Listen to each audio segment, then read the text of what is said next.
Hey guys, welcome back to my channel. তোমরা কেমন আছো? আশা করছি ভালো আছো। আমি কিন্তু বেশ ভালো আছি। এই দেখো, আমি দুপুরবেলা তোমাদের সাথে দেখা করছি। হর্ষ এসেছিলো বাজার থেকে, লিচু মিচু নিয়ে এসেছিলো। তারপর আমি ফাটাফাট রেডি হয়ে এই যে যাবো আগে বাপের বাড়ি থেকে তারপর যাইবো এক জায়গা, মানে এক জায়গা বলতে গিয়ে আমাদেরকে ইনভাইট আছে বঙ্কুদার শ্বশুর বাড়িতে।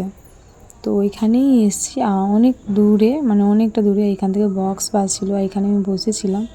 তো বাপের বাড়ি গিয়ে আমি সব চেঞ্জ করে নিলাম, যেমন কানেরটা, মঙ্গলসূত্র, এগুলো সব চেঞ্জ করলাম। তোমরা দেখতেই পেয়েছো ফার্স্টে কেমন একটা লুক ছিল, এখন একটু আলাদা লুক হয়ে গেছে। কেন সোনার জিনিস পরলে এমনি একটু ফেস মানে চেঞ্জ হয়ে যায়। অনেক কিছু খেয়েছিলাম কিন্তু সেরকম ভিডিও করতে পারিনি খাওয়া দাওয়া নিয়ে। তো এই যে খাওয়া দাওয়া করার পর এই যে আমরা একটু হাঁটছিলাম, কেন কি এবার যাব বাড়ি। কেন কি অনেক রাত হয়ে গেছে, আমাদেরকে রাত হয়ে গেছিলো একদম আস্তে আস্তে। তো অনেক রাত হয়ে গেছিলো। এই যে এসেই আমি কিন্তু ঘুমিয়ে পড়ছি। আর তারপর সেকেন্ডে আবার আমি কিন্তু ভোরবেলা বেরিয়ে গেছিলাম। এই যে লিচি নিয়েছি, অনেক ভোরবেলা গিয়েছিলাম বাবার সাথে, বাবা, দিদি, মা, সবার সাথে গিয়েছিলাম একটু ডাক্তারখানা। তো অনেকটা দূরে।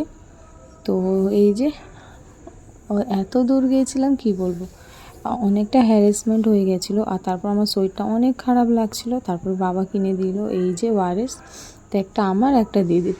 আর মা খাবে না, বাবা খাবে না। তো এই যে এইটার দাম মানে আমি জানতাম না, 35 না কত করে নিল। তো আমি জানতাম না, আমি দেখেই অবাক হয়ে গেছি, এত দাম। তো এই যে এইগুলো সব খেলাম, আর খিদেও পেয়েছিলো যেহেতু বাড়ি থেকে টিফিন নিয়ে যাওয়া হয়নি এবার। আর এখান থেকে একটা নিলাম স্প্রাইট আর একটা জলের বোতল। আর অনেকটা মানে পেঁয়াজ লেগেছিলো, আর না নিলেও হয় না।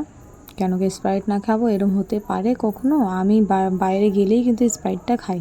আর এই যে বাড়ি যাচ্ছি গাড়ি করে। তো আমাকে স্কুল মাঠ অবধি ছেড়ে দেবে দিদি, তারপর আমি বাড়ি চলে যাবো। তো চলো ভিডিও এটুকুই, আবার দেখা হবে নেক্সট ভিডিওতে। ভিডিও পছন্দ হলে লাইক করে দিও।